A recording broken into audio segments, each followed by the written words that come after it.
Good evening, ladies and gentlemen. Welcome back to the Shadow and Sun show, and welcome back for another Saturday night sci-fi shadow chat. I'm sure you guys saw the title in the header there. I'm posting the link. From armored and augmented armored space marines to tanks and vehicles and weapons of all shapes and sizes to 10-story tall armored titans stomping across the battlefield, from the Eldar and xenomorphs and aliens of all shapes and sizes. Games Workshop has lore for going on 4 decades that has influenced the markets, the hobby, and in my case, my role-playing games in all sorts of different interesting ways. Here is my good friend Bo. That lighting. How you doing? How you doing? How you doing? Let me raise the volume because I can't hear squat. Speaking of squad, what do you think of the squats? You glad they're back, or did you ever care? Or Oh, the squats. I really wasn't into 40K at the time that the whole Rogue Trader second edition, third edition thing when squats were a thing. Now that I kind of follow the lore peripherally on, especially with like YouTube videos, I like the squats. I wish that the 40K army that are the Space Dwarves now, whatever they're called, they're not really squats. They're like squat adjacent. There are still squats in Necromunda. But again, I'm more of a guy that sort of mind. I don't really mind the lore, but I really do mind the miniatures, because I really do get a kick out of a lot of their lines. We're hopefully get into that tonight. I've got a real mixed feelings about Warhammer 40K. I love sci-fi, but some of the body horror, Hellraiser type, when it goes off in that direction, it kind of turns me off a bit. Kind of grosses me out. I mean, I've got a gun servitor here and another servitor with pens that came from the Ashes of Faith set, but I don't know what I'm going to do with them. I mean, I put them together. Whether I paint them or not, I don't know. I'm kind of anxious to see about that because when you told me that the topic would be, the influence of lore in 40K, I got to thinking about how I got back into role playing, and admittedly, I owe 40K a debt for that first box of 40K minis that I bought about 3 years ago. It was during COVID. I didn't have anything else to do. So as soon as the game stores opened up, I bought a box of, no, I take that back. It was everything was still closed. And I bought a Cadian Start Collecting box from Amazon just so I'd have something to do when everything else was closed during COVID. And as I got into the 40K lore, I don't know if 40K lore influences me so much as we have the same influences. The same things that influence me: Dune, Judge Dredd. I'm not into the Michael Moorcock so much, so I can't really go there in terms, because I know that 40K completely ripped off Moorcock. But yeah, I mean, I can see that in Warhammer Fantasy a little. How so in 40K in reference to Michael Moorcock? The Chaos Star, brother. Oh, okay. That's kind of just a little bitty thing, but I get it. I would see D&D, making that claim to fame, more than Games Workshop, with the alignment system. But I could see that, but at the same time, how much Moorcock did you read? None. Oh, okay. Then I get just said back it to me. wasn't really, not really We'll my have a thing. wonderful, yeah, the whole chaos versus law thing. That's really quite deep in Moorcock's lore, especially the Elric books. Less so as he went away from that, but still trying to keep with the Eternal Champion. Um, yeah, I don't really see it that much, other than just the simple, the chaos symbol, which I actually do. I have it right here.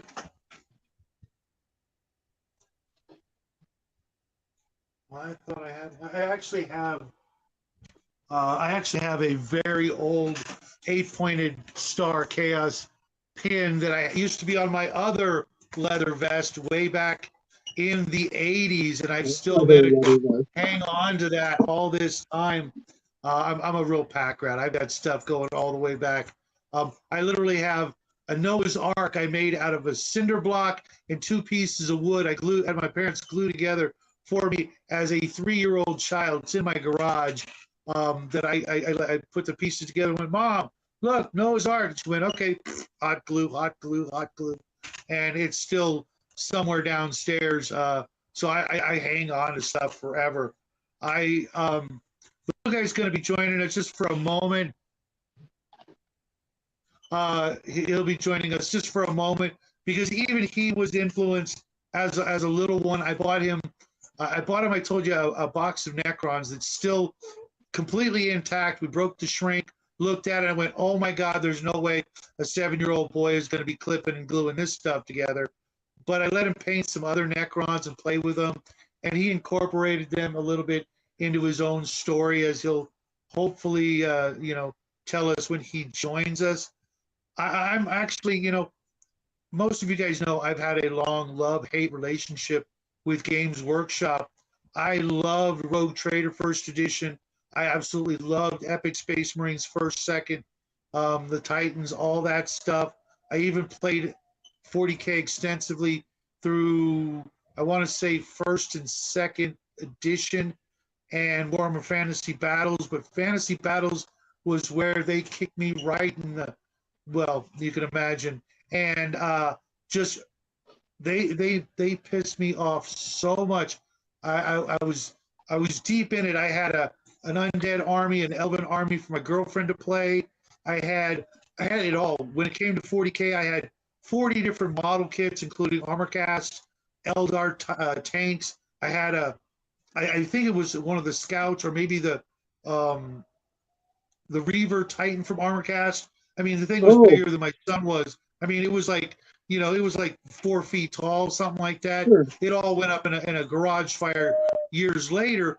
But when they went from second to either first to second or second to third edition, I think it was for first to second edition Fantasy Battles, and said, oh, you got to buy all this new stuff. All the old numbers are different. All the old pieces and squads and blah, blah, blah. Oh, you got to do all this new stuff. I wrote them this long, scathing letter back when people actually used stamps and envelopes to communicate with one another across the distances. I wrote them this letter that literally was signed Rot in Hell, signed my name, to them. And they proceeded to send me a copy of Warhammer Fantasy Battles Second Edition.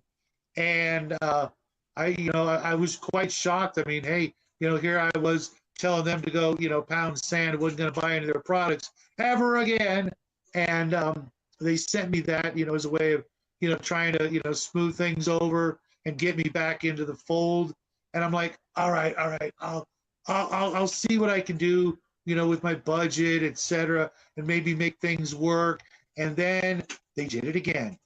Epic Armageddon, the biggest piece of garbage game they ever produced. Probably a bunch of people out there going, what are you talking about? That game was great. No, they went from every single individual unit in the game having completely different numbers, movements, and attack die rolls needed, etc., to everything having the same numbers.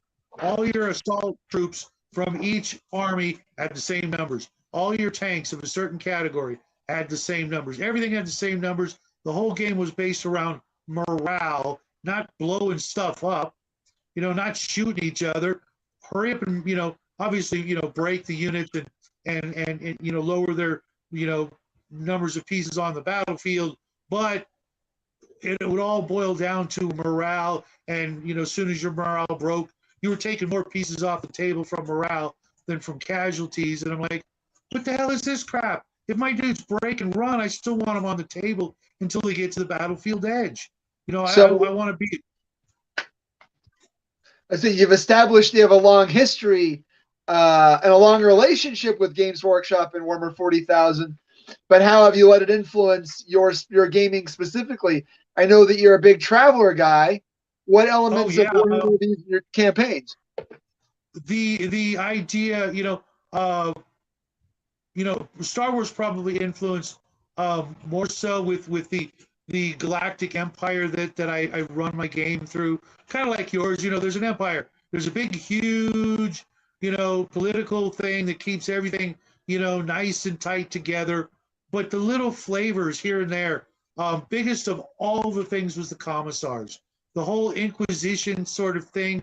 Oh my God, obviously with Mutant Chronicles, that was a big thing as well. And when I put that, Mutant Chronicles versions and 40K's, version, the Hugo Boss uniforms and all that entailed, and all the imagery that brought up, going out and seeking the heretics, and any sort of dissension throughout the empire was rooted out by these guys and all their various branches of their corporations or institutions, hunting down the bad guys, the mutants, the psychers. That whole thing was huge in my games.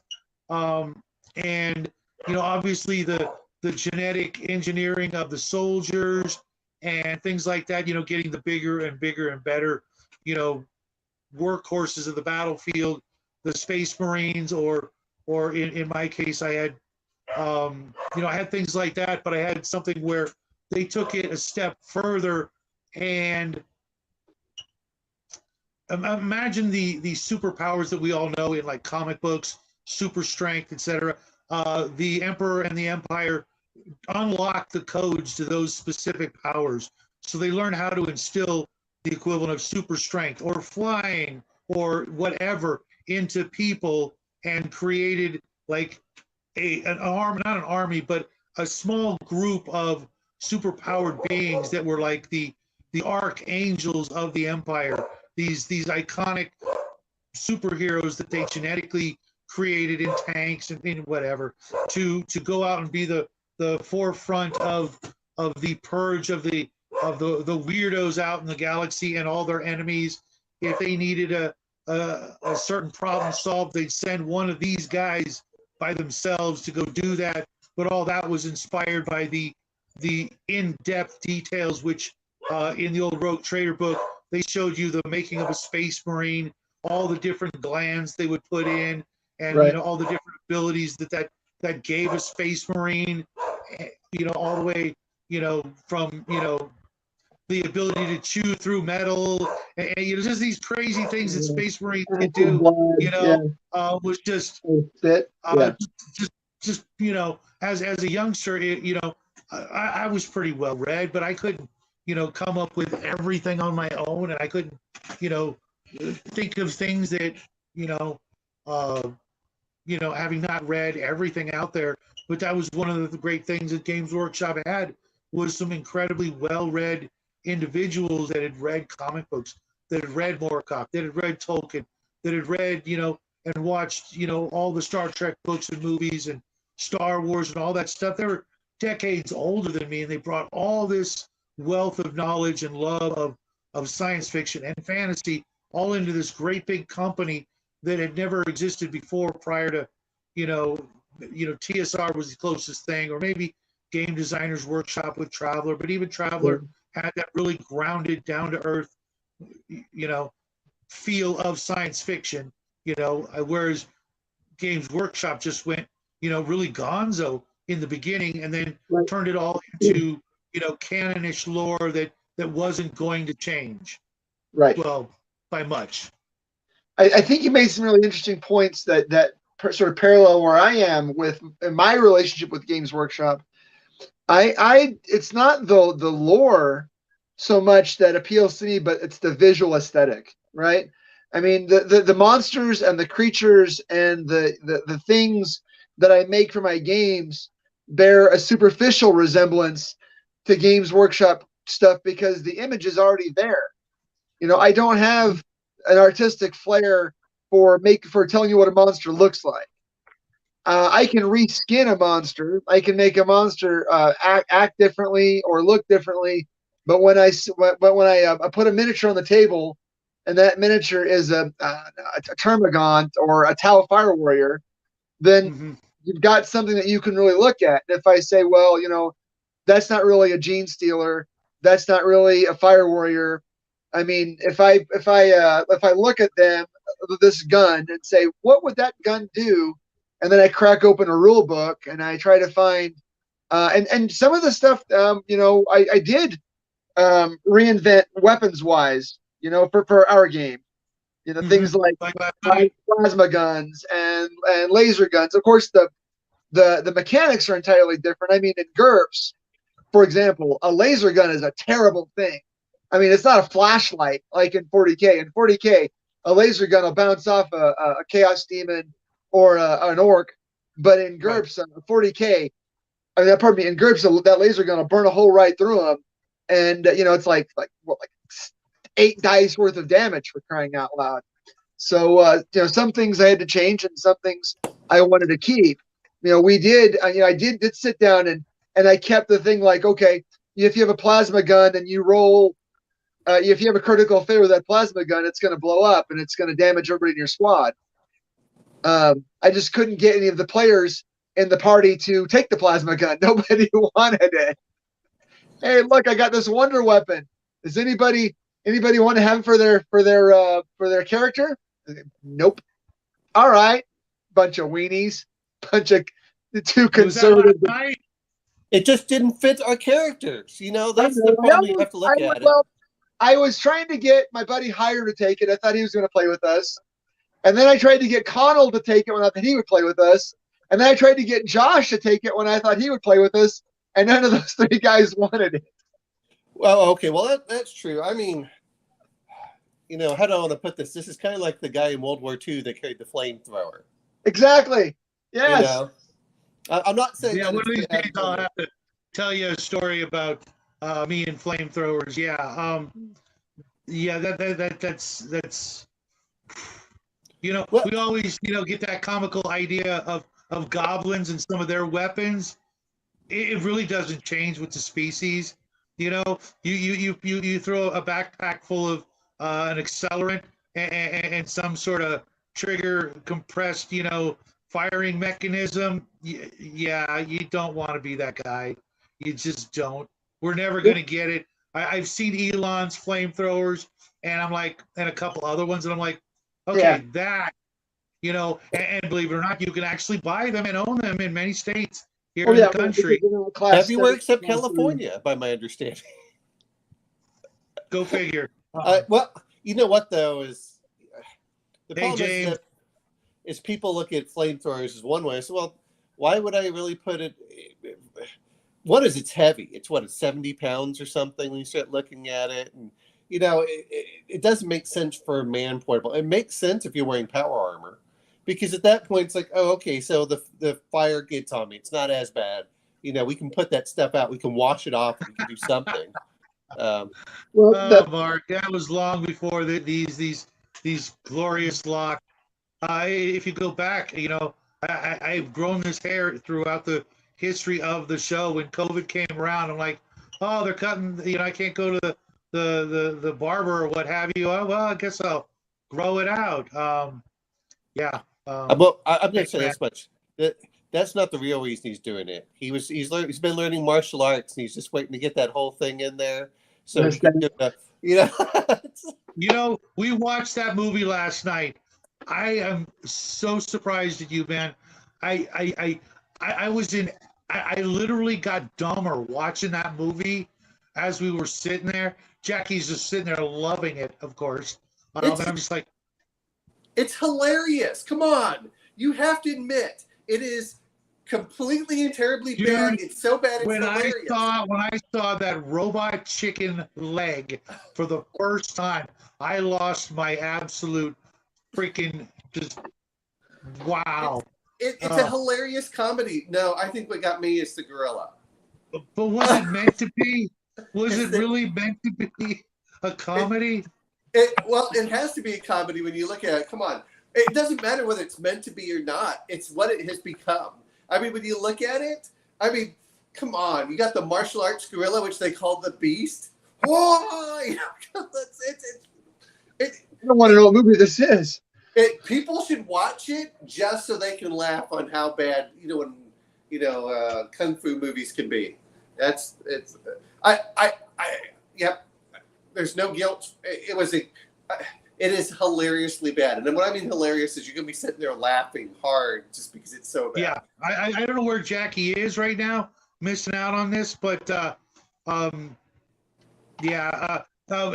thing is, he heard about it by watching PewDiePie, who did like a 23-minute review of the movie. I know we're getting way off track, but I mean, the movie's only 71 minutes, and he did a 23 some odd minute review of it. And so my son saw it and it's like, oh, this is the greatest thing ever. I'm gonna put my friends over on the Cigar DM show through this hilarity. And stay tuned, and we'll talk more about that. I want to get back on the topic at hand, which is Games Workshop. Reminded me of Stiltman from Marvel Comics. You're talking about 40K. I'll be honest. 40K just steals from all the other sci-fi stuff. Exactly. I mean, when I look at some of it, I'm like, oh, okay, Dune. I mean, even when I read the original Rogue Trader, I'm like, all right, let's go mesh Dune with Starship Troopers, and then we have our good friend James L. Says here real quick, because he says, I was saying to Shadow the other day, I don't mind aliens based on fantasy races. He and I were having this discussion about the elves and the orcs and the dwarves and even the hobbits and ogres and all that stuff. Because they were like the first people to do it back in the day, I'm going to give them a pass on it, because part of me just hates the idea of how they did it, but at the same time, they're the first people to do it, and they really did it really well. They gave the right kind of respect to the races. I'm a huge Eldar fan and Elf fan, depending on the genre. And, I can't complain about anything other than tiny little microscopic things about it. The idea to do it in the first place was kind of like obviously a no-brainer for them. It's like, hey, we're doing all this fantasy stuff. We're going to do sci-fi. We got these artists and these sculptors who already know how to do this, whether it be drawing or sculpting it really well. Why don't we put some guns and some power armor and some trikes and hovercraft and let's do it. And God bless them, they did it. Again, what they did is, when you read it, when you see about the navigators, they just threw in they threw in Dune. I mean, it reads so much like that. But I will say this much: I like the fact with you, like you said, with the Eldar are not your typical elves that you would see. That I thought was actually kind of cool. Was the Eldar actually became a fully developed, decent race? The squats, which of course they're dwarves. So it's like the Ogrins, the Ratling Gunners, as they call them. The old Rogue Trader, if anyone ever does that, it was meant to be a skirmish game, which is not what it is now. It was a skirmish game with a DM where he played it, and you had all sorts of weird stuff. You kind of felt, how do I want to put this, like you're exploring South America with laser guns, and the vegetation can eat you left and right. And it wasn't, and to be fair, they weren't sure where they were going with all of this. It was the penal legions. What happened? How could you get into a penal legion? Oh, you forgot to turn in your library book. I mean, it was tongue in cheek. Well, yeah, Well, that was from Judge Dredd, right? I don't doubt that they did some of that. Judge Dredd had the mega cities and Yeah. the impossible penalties for any crime. And again, it was. I think there was some satire in it originally. Yeah. Oh yeah. And it was that whole Thatcher era Great Britain. They were in the middle of a fairly significant economic downturn, and I think that's going to create a lot of that environment for that kind of satire. Where they took it, 30 years later, is not where it was in the early 80s. No, well, it was late 80s. I think that it came out, 87, 88, or somewhere around there for a Rogue Trader. Now, the Warhammer, and the Warhammer Fantasy Wolf was similar. They think themselves much more seriously now. Well, I mean, part of it was, hey, let's just throw it out there. Let's have fun. You had crazy stuff, very similar time frame of Shadowrun. But you could tell that the guys who read it, I enjoyed it. This is before they became a publicly traded company. So it was, it was kind of fun. Their miniatures were better than the other stuff I saw at the time that was being produced. Jalpartha was kind of crap compared to what was coming out, in my opinion. But what amazed me was, we all talk about this, but what they also want to do is, because they had Warhammer Fantasy Roleplay, they want to make sure that you could combine the two into one game. So it followed the exact same rule set. And if anyone bought the Realms of Chaos, was it the Realms of Chaos Volume 1 and 2, which I bought myself.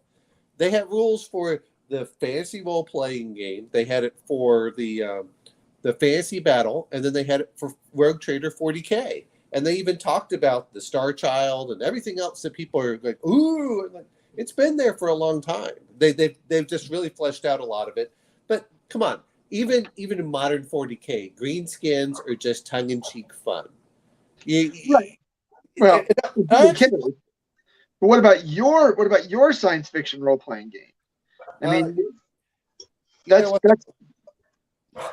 I'll be honest. When it comes to me, 40K does not inspire too much of it, because 40K is a product of that gonzo crazy aspect. I don't like. To me, Traveler is much more my speed than or Star Frontiers. Star Frontiers has much more influence on me. I don't mind like you were talking earlier about the Tyranids. The Tyranids was really cool. I like that aspect. I don't mind. When we say 40K, let's be honest. I didn't hear about 40K until after I'd already read Starship Troopers. So right. Starship Troopers had much more influence. Yeah. And the movie Dune. Certainly. But I think it influenced them. Yeah. Well, Stevie Wonder could do that, Chad. And bless them for reading the classics. They really did absorb whatever they could. Now, I get the gonzo, but I think that's why they made things like the Imperial Guard, is so that you could tone it down a smidge. If you erase the Space Marines from your mind and went with the Imperial Guard, that would be a way, especially with Necromunda, to tone it down and get away from the more gonzo-y aspects, which heaven forbid I'll never do. But I get it. You could, there's a little bit of something for everybody, I think, other than the stuff we're not going to talk about, which is their marketing and their business and that. We're just talking about the lore tonight, because I could go on for 2 hours bitching and complaining about that. Not going to do it tonight.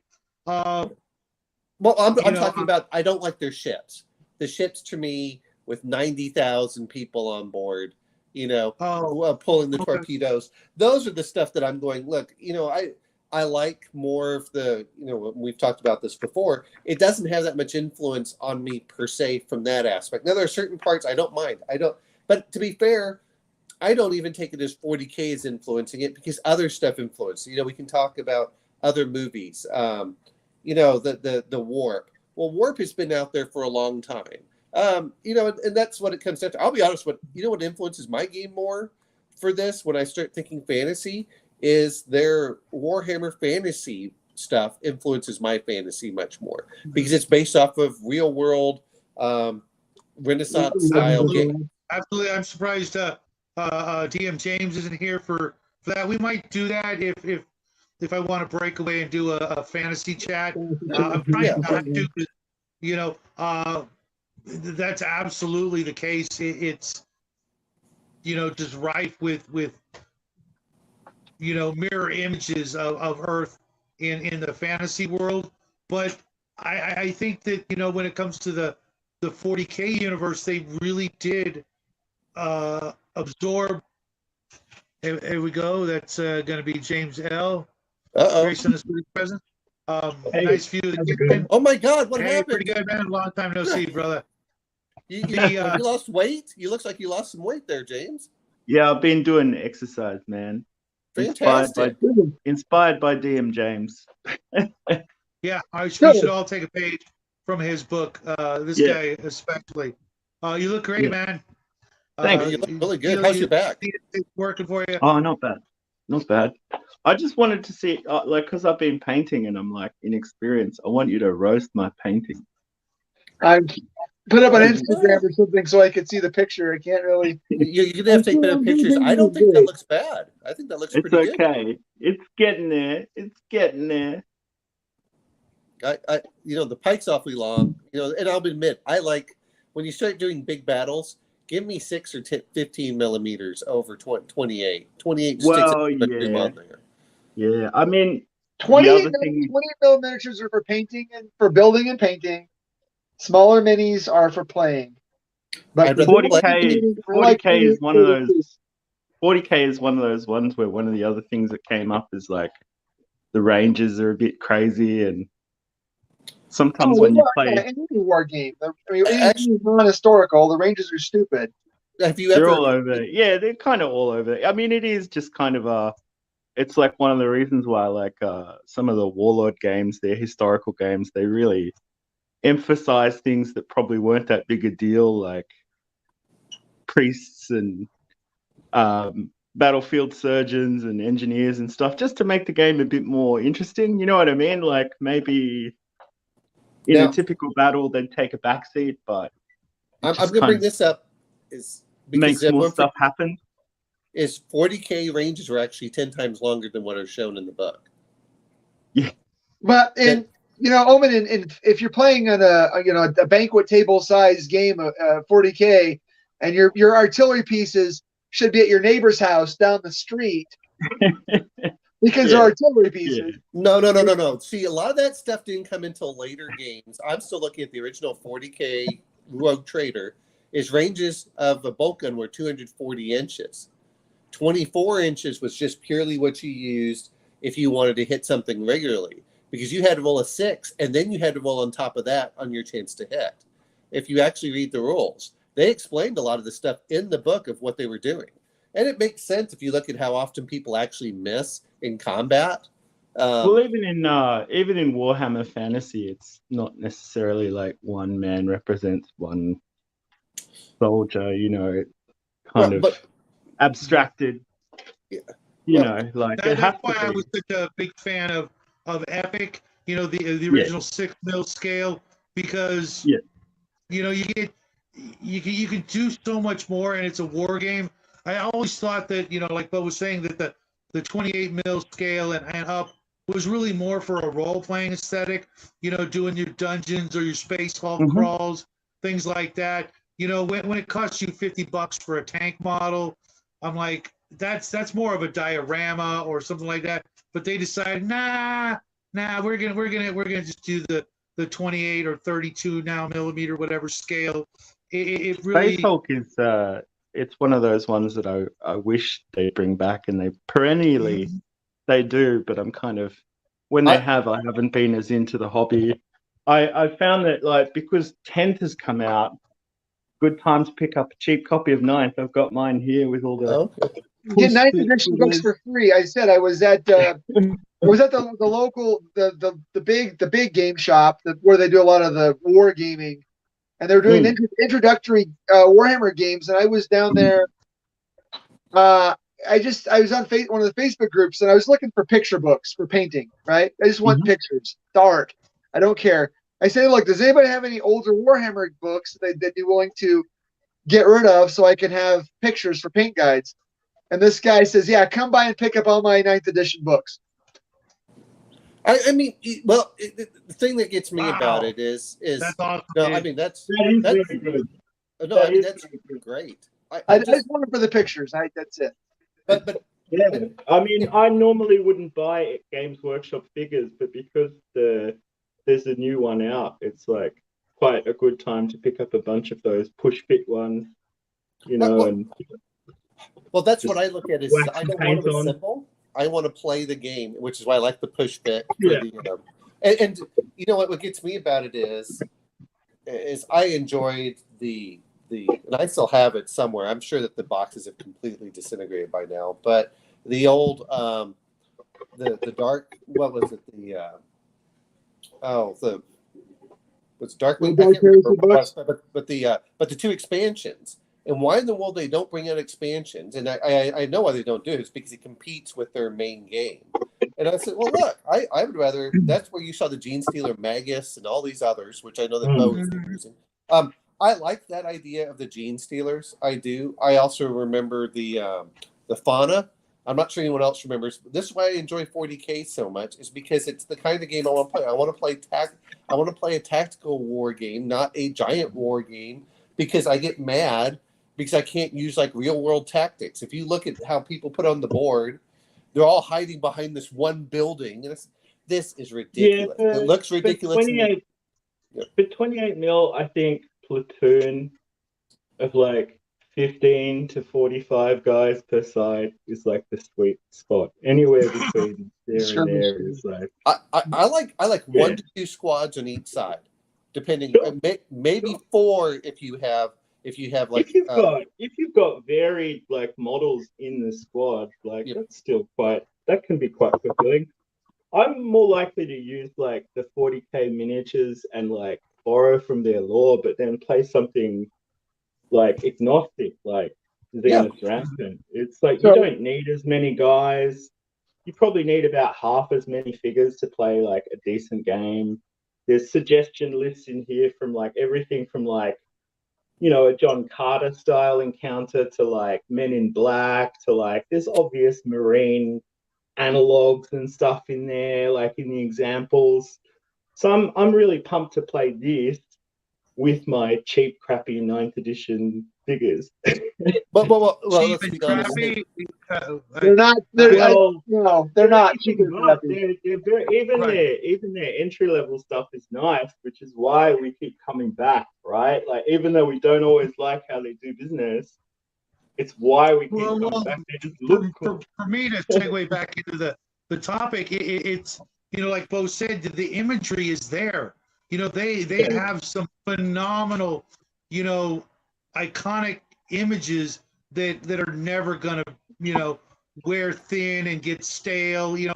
From the the classic Space Marine, you bolt gun in hand, to the Tyranids or the Necrons. I don't know a damn thing about the Tau, but I can tell you from looking at the boxes, I'm like, I want to know more. Where do I get that Starship Troopers? I want to learn more about, not have it cost me an arm and a leg. I know I could just go on YouTube and find. The Tau are kind of sweethearts, aren't they? Because they're the only ones that sort of believe that we can all just get along. As long as you're a space communist, you can get along, right? As there's a kind of like weird, sinister underside where they kind of influence. There absolutely is. They're disgusting. Yeah. But, and that's the thing. I mean, when I play a sci-fi game, I want it to be weird enough to be interesting, right? I mean, it's got to be recognizable enough to be playable, but weird enough to be interesting. And there is a lot of stuff going on in the 40K universe that's sufficiently weird. I'll say this much: if you're going to play, and everyone talks about this stuff. I like to play 2 different levels. I want to play Rogue Trader, which is kick ass. We're going to go conquer the universe, Or I want to play Dark Heresy, which is we're almost nobody, so we're going to get killed by everything out there. I mean, those are cool. And then the others, I don't like Space Marines for PCs. I find them, because the problem that you have, and this comes with any military unit, is unless you're lost behind the lines or something, you're going to get orders on what you have to do. It's not, it's more going to be action oriented or whatever, because your characters are supposed to be combat. Whereas I like Dark Heresy is more of a, hey, your officer sent you over for Call of Cthulhu. And the best chapter choice as well, Crimson Fists, I reckon. For my money. Well, see, that's the original Rogue Trader, and that to me was fantastic. Though he has the soft cover, I had the hardcover. Good condition too. I'm lucky to have this. No, it's an excellent condition. I'll get the PDF. Yeah. But if you read the original Rogue Trader, this is what I love, and you see the action for it is look at what is it, and if you don't believe that it isn't meant as a joke, go read what is it, Inquisitor, Sherlock Clouseau, blah blah blah. I can't remember what it is. I mean, I know it's actually, you're kidding me, right? No, it's in there. Go look. Go look under the Inquisitor. I think it's under his name. Well, I mean, it's just like when you play a game with your friends, you're like, this is Elfison. Yes. Well, even it, I like the back part of it. Talking about the Crimson Fist. There's the scenario in the back, which, by the way, I, in retrospect, you're like, oh no, I did this, but no, I wanted to play it. Is I actually tore out the little dotted sheets in the back. I photocopied them, and then I made them into tons of little chits to use for my character. And I'm like, that to me works out better. I like the rule system for that, which to me is more realistic. If you're under fire, you can do this. If you don't, you do this. I like the fact of Overwatch. I like the fact that they had, which I think was there were a lot of things that it was meant for a small scale game. The problem is that, they want to sell more minis. If you sell more minis, you have to make it bigger and bigger. And at a certain point where like, oh, we'll put 300 units out there like this. There's a lot of ado. There's a lot of ado about the new edition being simpler, but I mean, it's probably still too complicated for me. I kind of really love the Osprey approach to things and Ganesha Games approach to things, where the stat line is very simple and your units just have special attributes that, and there's a bit of alternating activation or maybe pushing your luck, and things like pinning have come back, which is great. Like that's a good one to have in a game where you're firing off like automatic weapons at each other. But like I said, I'm much more likely to just I'm never going to play in a Games Workshop store, and I'm probably likely to have like War Games Atlantic figures on the table and like a bunch of other stuff, at the end of the day, their cultists are coming out this year. Gotta love a cultist. They're such good baddies, They're really good baddies because they're just so unreasonable. They're kind of almost, the absolute ultimate when it comes to bad guys. You can come up with any ideology, any sort of religious weirdness, and then throw some robes and hoods on them. Give them a color or two, yellow robe guy as their leader, and just send them out there and they worship this. They worship this exploded dreadnought, and the radiation has mutated them. But see, that's what I liked about 40K so much is that it gave you ideas of what you could do, and you could just run with it. The original 40K, nowadays, these purists, and I hate saying this, no, that's what dragged me into 40K, because I was looking for a good sci-fi war game that was like now we have better agnostic, like you were showing, and then I was reading 5 Parsecs from Home. Those are both. Yeah, that's a good one. It's like you go use whatever images you have. Yeah. Sorry. If you just want 5-7 models aside, that's like perfect for it. I want to play my friends. Friends, and I don't want them to have like $2,000 worth of good stuff so they can play with me. It's like, guys, you know what? Here's a squad, and even if you pick a GW, pick a squad. It's $50, and then you add 1 miniature at a time, and that's it. You don't have to have more than 10 or 14 miniatures. And you know, like I said, I'm happy playing with chits. I grew up with them with Avalon Hill. I didn't Yeah, have the but see, money. you know, you said something just there, you know, $50, okay? That's cool for guys like us, but I don't know about you. When you got started, when I got started, $50 was like my monthly budget for a whole bunch of things, okay?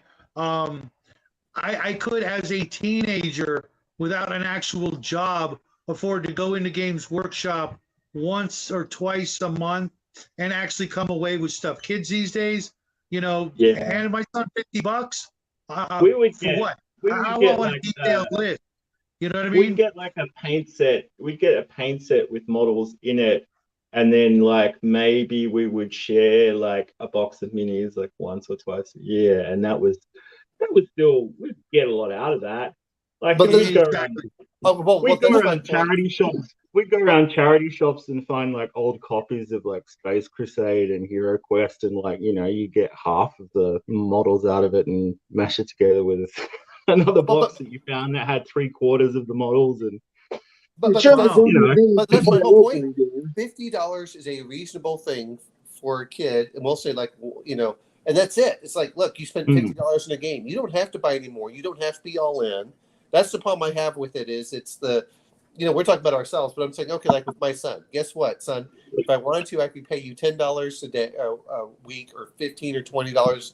You know, you want to go mow the lawn? Fine. You know, 15, $20, whatever. Mhm. Then you can go and go play. But guess what? I want you to use that money for other stuff too.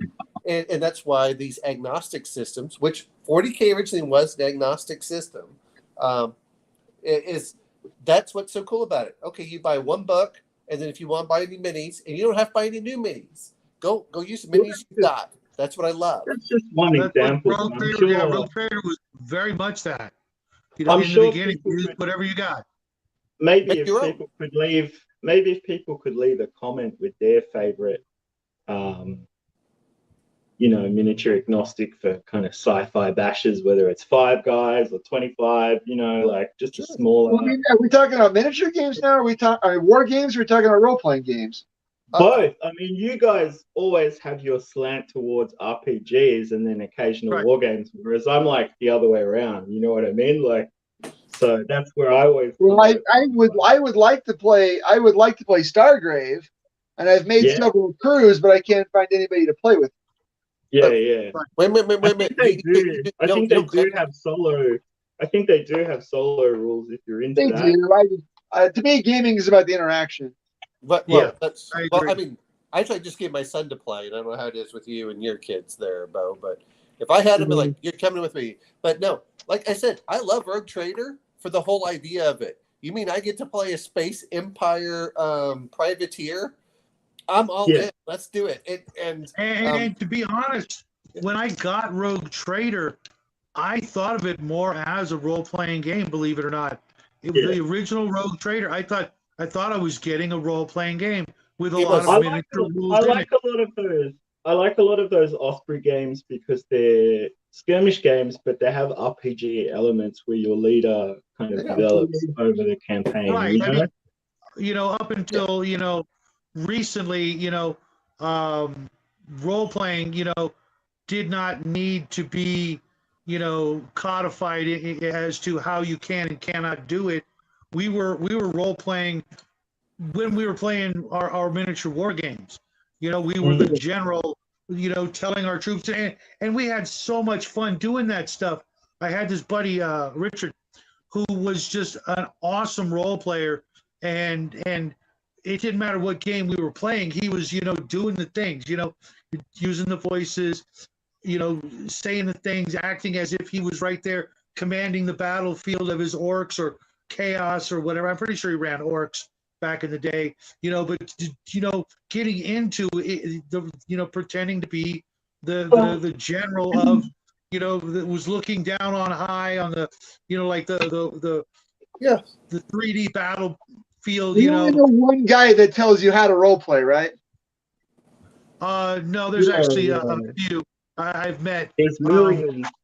There's millions. And- I just don't make the distinction so much between them because, like, even though they're really different, like, I know a lot of role players who like to wargame, and I know a lot of wargamers who like to role play, and there's Right. definitely a kind of weird middle area where there's all these skirmish games now where there's like just a taste of the role playing aspect to it, you know, like Yeah, for me, the role playing's all up here.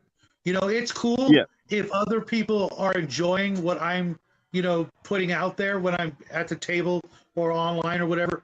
But it's all up here. You know, I'm picturing myself as the character or characters like with Bo, when he's GMing for us. I know there's a lot going on up here, with his NPCs, but he lets it come out of his mouth as well to let us know so we can all play along too. When I'm what the role playing, playing it's all up here. I can't put it what all the role out. playing can do.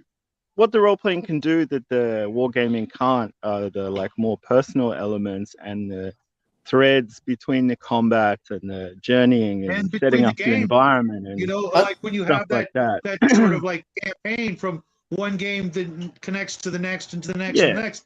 That's a huge part of role playing for me is the ability to go, we started here a couple weeks ago, we played this, then we played this, and now we're here and we're reaching for that next game as well at the same time, trying to, fulfill all these objectives and goals and desires of our characters or our own self as we're playing to be satisfied in the experience. We're it's really cool if everybody else is appreciating how we're acting, how we're talking, etc. But I mean, I'm gonna. It would really take like a class 4 psycher to really appreciate a perfect role playing game. I'm gonna bring something else out here when we're talking about this. Is we're talking about war games, and every one of us understands on how that they act like D&D when it comes in. It's like it just didn't come from anywhere. It's you just naturally do it. The other part is if these characters survive from one campaign or one battle to the next battle, you start feeling an attachment to him whether you like it or not. A perfect example is XCOM. If anyone ever played XCOM, one of my characters was named Greta Greta Thunberg. Yeah. No, it was actually like Greta Thunberg or something like this. And this was before Greta Thunberg was ever born. She was like this was like 1994. Oh, you were advancing the simulation. Naughty boy. No. She was kick ass and like the current one who cries because someone told her something wrong. No, she would be shot, and like after a while, it was like I can't let her die because she survived, for so long, and she's made it up to like Colonel. More experienced RPG guys, because I haven't had a chance to play in a campaign yet. Like not since I was a kid, right? Well, I mean, for wargaming. Do you get attached? No, more for no, just like RPGing. Like I've only done solo RPG stuff like in recent years. But do you get attached to your like henchmen and stuff like that? Like, you should after time if those henchmen survive long enough. Oh yeah, especially in Necromunda, that was every casualty was like heartbreaking. Oh no, my Juve got wasted. Oh poor Jimmy, he's never gonna grow up to be a full ganger. That was the game for that. That was just that was especially when you name them after name them after Sopranos characters, right? Dude, I did that. Well, I didn't do that. I did rock and roll bands. I learned the names of my favorite people in the band. And I would have a gang that was Motley Crue and Iron Maiden mushed together or something like that. Especially with the Orlock, the Ramones. I mean, come on, they had the look. The jean jackets and the headbands. Axl Rose is the gang leader or whatever. Well, I was saying the other day, those Orlock gangers are great, like Imperial Guard, Youth Guard. But if you took them into like they're good as like recruit Imperial Guard, if you took them into a Games Workshop store, they'd be like, "Oh, you can't use those." No, actually, I bought 2 or 3 boxes of the. There was really recently there was a Necromunda there were Necromunda like henchmen, Mhm. and they were the same size as basically as Cadians. And I told the store guy there, I said, if I ever come in, I'm going to use these. This was back in the 9th edition. They had recruits, right? Not recruits. Mhm. White shields, not white. What were they called? They were basically recruits. And Yeah. he said, yeah, cool. They're official Games Workshop minis. I don't have a problem with that. Oh well, that's good. As long as That's they're progress. official, they typically don't care as long as they're official Games Workshop miniatures. They want their money. Yeah. Well, and see, I Yeah. think that's part of the, that's the one thing that bothers me is when you talk sci-fi, for me, more of the Eldar and more, the I don't like the World War One aspect looking stuff of the Imperium. I just don't. It bugs the hell out of me. Being a modern, that was just Mutant letting Chronicles Brian. was the same way. Mutant Chronicles was the same way, but that was their thing, to try to, really push the diesel punk, because it was literally, Brian, it was a weird World War One game that had expanded, many, many thousands of years, but yet everybody's mindset was still in the, World War One era, just because they had AI and things like that. They had all the sensibilities and things like that of that era. Whereas I think Games Workshop went with a more maybe a World War One, but I saw World War Two aspects in it as well. Well, we're talking Imperium. I like the Tau. The Tau and the Eldar to me are what is in the Space Marines. If you get rid of some of their stupid looking tanks, that to me is what it is. That said, is as much as I talk about it, I still love the look of the Titans. The Titans still have something special in my heart. Whether Working on one right now, buddy. Yeah, We're already working on some right now. Oh, Nice. the Titans are you don't have to play with a lot of Titans. I like it when you have 12. Yep. Oh, I know. I think that's awesome. I like the fact that it used to be instead of you having to buy everything is you could just put the push fit, put new weapons on there. I love the idea of the Titans. I did love the idea of that when we talk about how they do their religiosity and the aspect, but a lot of that comes from BattleTech and Comstar. BattleTech and Comstar had much more of that. Yeah, you know what? Actually, a lot of it came from a canticle from Leibowitz. I forget who wrote the book, but you can see that they clearly, they read all kinds of obscure, books and comic books and music. Like someone was talking about the punk aesthetic to it earlier as well. They grew up, a little bit before us. If you look at Adeptus Mechanicus definitely have that John Carter-esque vibe to them. They could be somewhere up in the mountains for sure, Anyway, carry on. I've got a second delay. They were Comstar. They were Comstar. They were the word of Blake. If you start listening to the Tech Marines, let's be honest, and it doesn't even bother me. Everyone's like, oh, well, they're stealing from such and such. Yes, you should steal from everywhere and then mash it together into something new. Exactly. That's kind of creativity, isn't it? Role playing, as a GM or a player, you need to be inspired. You're not going to just come up with this brand new, unique thing that no one's ever thought of. When it comes to role playing, you're never going to do that. That era's gone. Now it's sometimes the more divergent the two ideas that you're bringing together, or the 3 or 4 ideas that you're bringing together, the spicier, like the more fun the result is, right? Like, I want to bring it up like this. It's like looking at something and you have 4 things coming in a direction. It's like adding vectors together, and after you add all the vectors, they can go to a different direction than what anything else has been doing from there. And I'm okay with that, but I really do like watching. It's not that 40K is bad. I think part of it just comes down to, I don't want to put this, the purists have made it less tongue-in-cheek fun. I don't mind Mutant Chronicles. Mutant Chronicles sounds cool because I'm willing to buy into that part for a certain aspect. I was willing to buy into the 40K stuff, but when I do space, I'll be honest, I don't want players having to deal with 90,000 human beings on a hive city as they're flying through space. I think you have a more optimistic futurist kind of American Star Trek idea of the future, whereas like 40K is from a gritty, grimy British, everything's run down and made out of like melted down pots and pans Yeah, kind of. 1980s Manchester. Well, here's the problem I have is 40K is basically the Soviet Union in their their views aspect.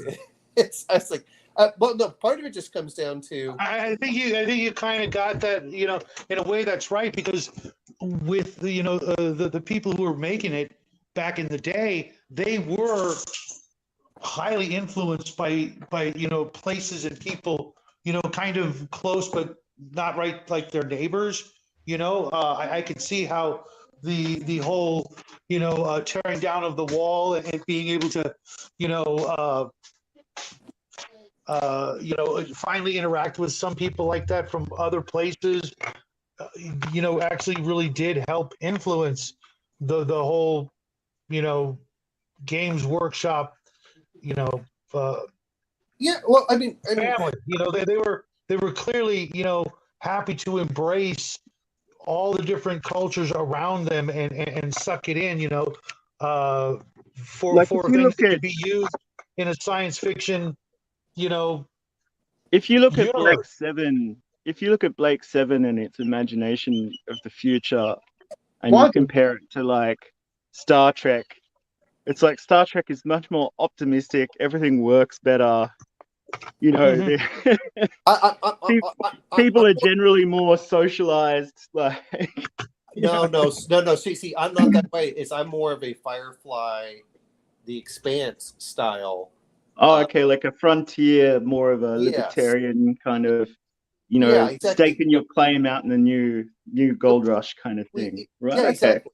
I mean, that's where I'm coming from. But even Star Wars, if you look at it, is I didn't want to be part of the Empire because, and this just comes down to is I want to be a merchant. I want to go wherever the hell I want to go and go meet new people. And then if I don't like this world, pick up and leave. Hey, Alvin. That's it's, Alvin. oh, I see. That's right. You know what though? The Empire was right, man. I only have to support one. They're all the same, so it doesn't matter after that. They're all clones. If we're going to do clones, give me Duncan, Idaho any day with his goal. Don't get me wrong, Alvin, I absolutely love Firefly, but it's probably my, it's tied Babylon 5 for my two favorite sci-fi shows of all time. But I like the fact that there's with the idea of an empire. It pushes certain people away and out of it to go do the Firefly thing, and otherwise, the Empire would be doing that. You know what I mean? They'd be the ones going out on the frontier. I like the idea of there being, both. Having the big, gigantic, oppressive government in the very center. For those kinds of people and players and adventurers who want to do that sort of thing, but then at the same time, make that room out on the edge for the people who want to live on the edge and have their adventures out there. Otherwise, everything is the edge or everything is the Empire. You've got to have that contrast for, because you never know who's going to be in your group, from 1 year to the next. Well, again, if I want to do my Empire stuff, give me Rogue Trader, which is I will expand the Empire, which is you're not low-level characters at that point. You're like fleet admirals. I really want to get that book. Because I missed out on, what was it, Inquisition, I think it was, with the giant miniatures back in the day. I totally missed out on that. I was watching and listening to some people talk about, how that's still being played to this day.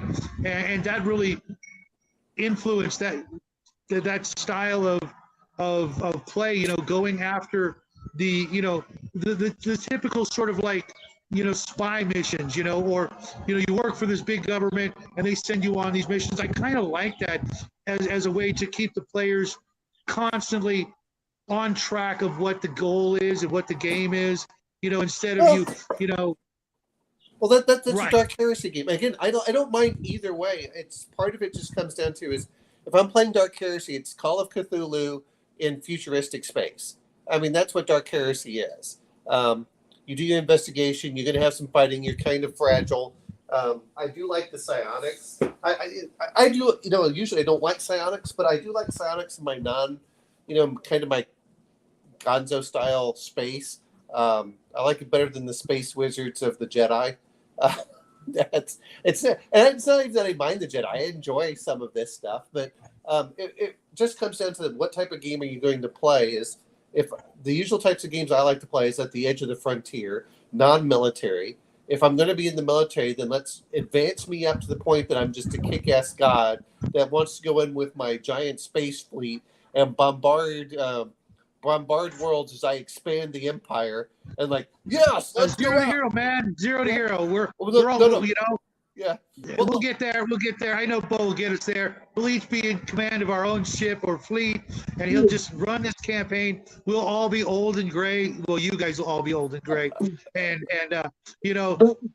barely able to get the dice on the table like Jackie. Decades from now, playing the same characters.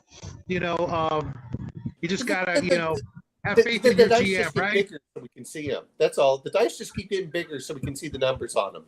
I'm not playing with my little tiny 16 millimeters crap anymore. We're going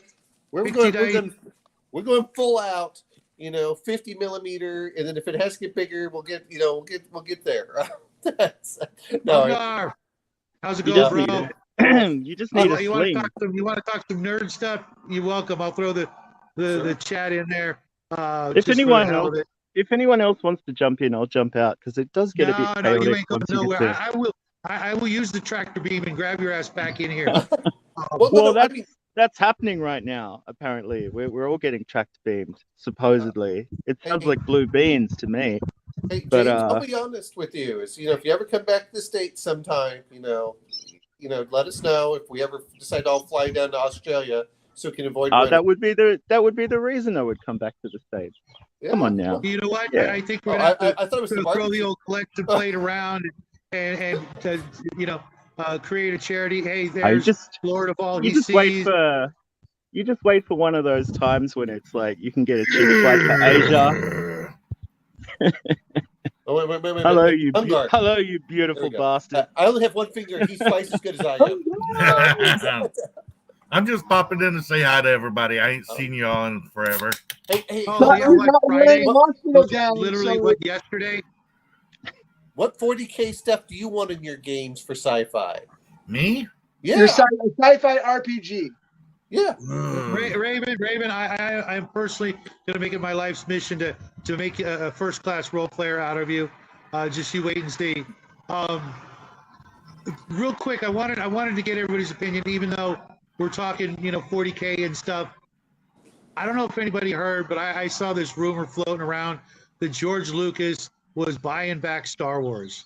It's a big rumor for less than he got paid for it. For less than he got paid for it, he's going to buy it at a fire sale. That is just like, I don't even know. I don't want to be happy about it because I just feel like we're just going to get the knees knocked right out from underneath us.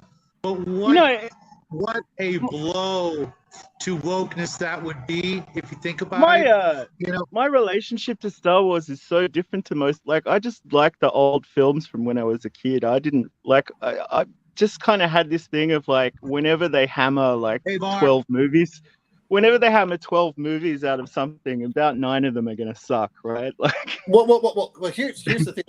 If we're going to talk about Planet of the Apes, all of them suck. No, not kidding. I love Planet of the Apes. I absolutely loved it. Star Wars, if you actually look at the Attack of the Clone War cartoon, which I thought worked out pretty well before it went Disneyfied. The whole thing in there is, what gets me is Lucas will buy it back for less money because Disney is screwed by the Hulu deal.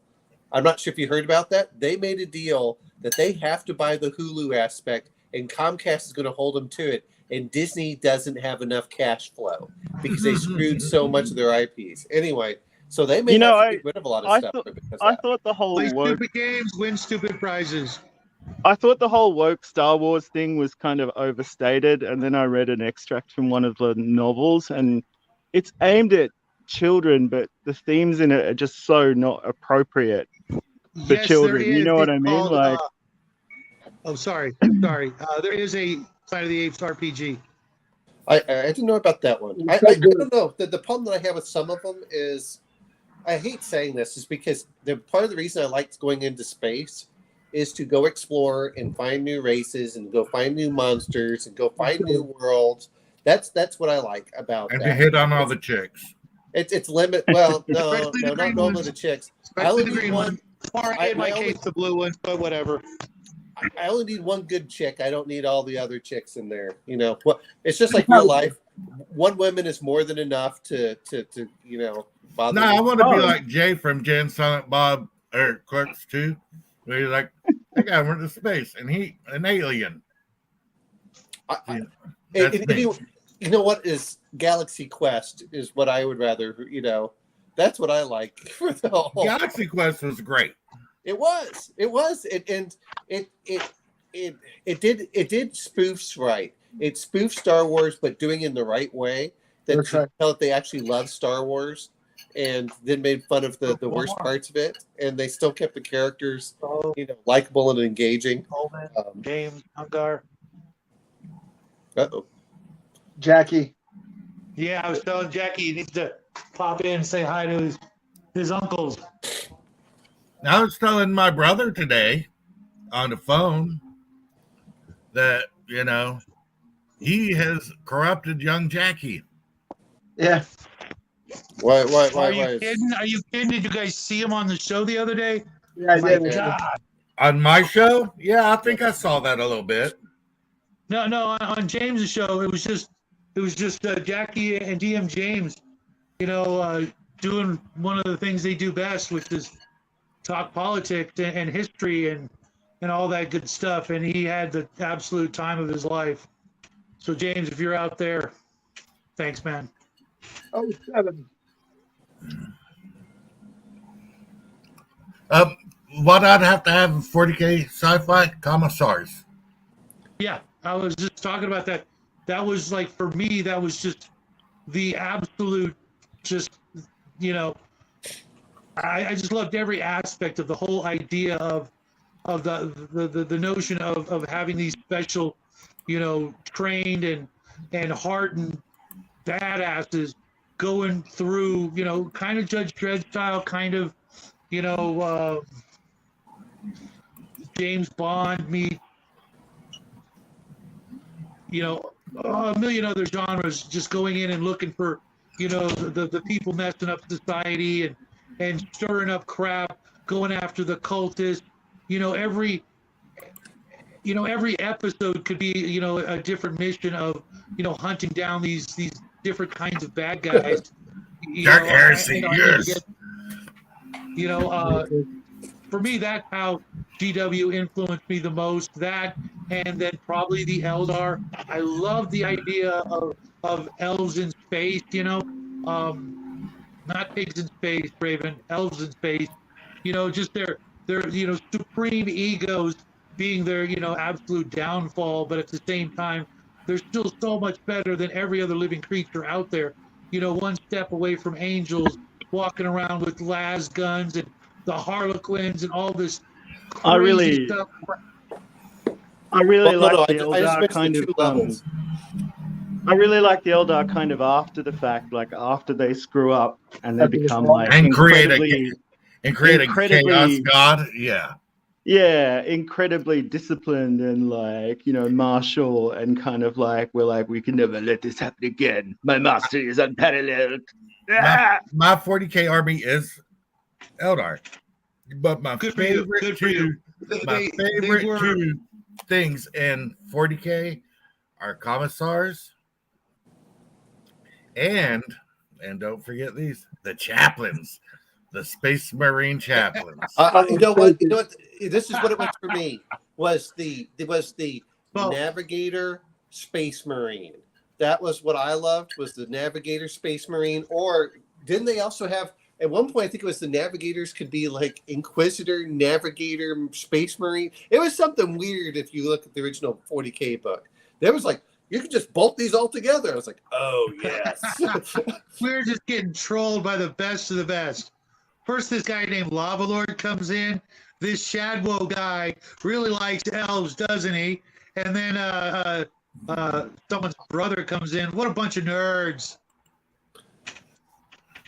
Well, I'm Hey, streaming man. your show on my show, and of course, the show's name is Shadwell and Son.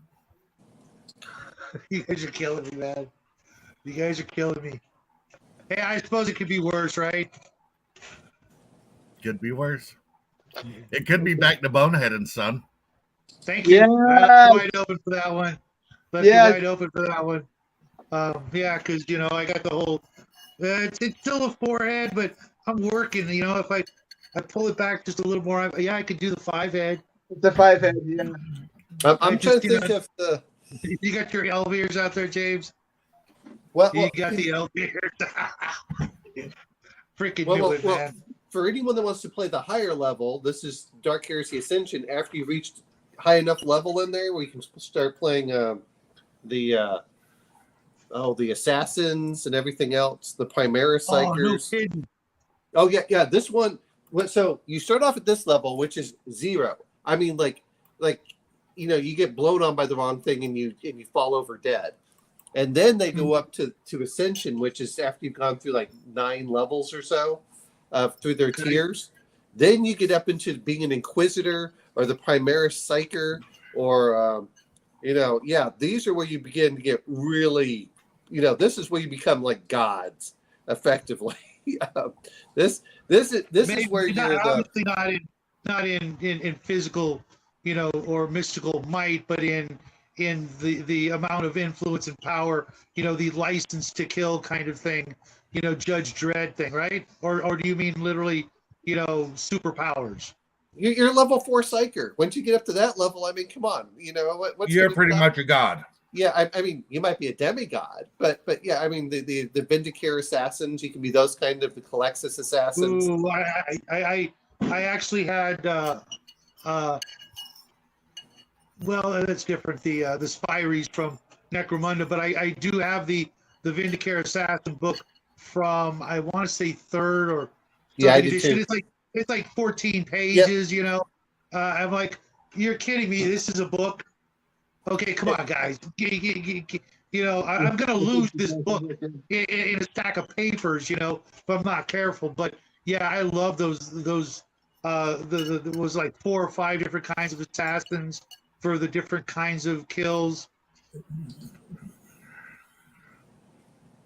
Yeah, I mean, those are the things that I agree with you with that book. But man, it set the basis for this. Yeah. Well, you know what, Doodle Squatch? Theoretically, that's true. But once you start getting at the end of your middle age part and you start becoming nearly old, what the hell are you going to do in the old folks' home? You going to sit around playing Parcheesi, or do you want to be gods of the universe? Are you really dressed up like a pointed ear Statue of Liberty there, bro? He really is. Yeah, he's become. He's become somewhere between. On and everything there, Bo. He became Frodo decided to have a baby with Arwen. Arwen wouldn't be that You've lucky. been reading Lord of the Rings there, Omen. You've been reading Lord of the Rings. Lord of the Rings. The Harvard Lampoon version of. Oh my God, you guys have got to read that. If you love Tolkien, Lord of the Rings by the Harvard Lampoon was a very adult sort of, parody of the Lord of the Rings in like 134 pages, covered everything from The Hobbit all the way to The Return of the King in parody form, all a la Mad Magazine. And it was actually, I read that before I read The Hobbit and The Lord of the Rings, because after reading the first page of it, I'm like, oh my God, I don't know what Lord of the Rings is, but I want this. And of course I read. But I'm going to say this much. And I've heard, I forgot who said it, but you have to love what you're making fun of. Otherwise, it just comes off as mean-spirited and it falls flat. And that's the problem that we have today is they think that comedy just comes out there of just, of not even, they're so banal. Oh, I just hate this. I'm going to make this this joke, which isn't even funny, and just to show Well, how they forget the golden rule of comedy. Comedy is one of two things: making fun of other people or making fun of yourself. If you can't do both, you really aren't funny. You're one of the other. You I have be to able agree. I stop have to agree yourself. with Omen, because yesterday we made fun of meth for 40 minutes, and that's something Shadwell really loves, along with myself. I'm gonna say one other thing is Yeah. I tell my son Yes, meth. Yes. We changed the names of movies to meth names for 40 minutes because of Jackie. Well, I'm gonna say as much as, to me, comedy is two things. It is both familiarity. Hayes knows what I'm talking and about. You get the gold star, my friend. Yeah. I mean, come on. These things can make fun of themselves, and but you have to know the source material well enough to make fun of it. I'm completely lost. I have no idea how we got here. I came in to chat him. Hey, Bo, at least we're not talking about food, right? Well, you know what, though? We're talking 40K. All of 40K is a parody of every great Exactly. sci-fi. You beat me to it, man. You beat me to it. It literally is. I don't know about you guys. Maybe James L can refresh my memory. What was the comic book newspaper magazine back in the 80s that had Rogue Trooper and Judge Dredd and Doctor Who in comic form, but it was a newspaper? You remember that? That was a magazine.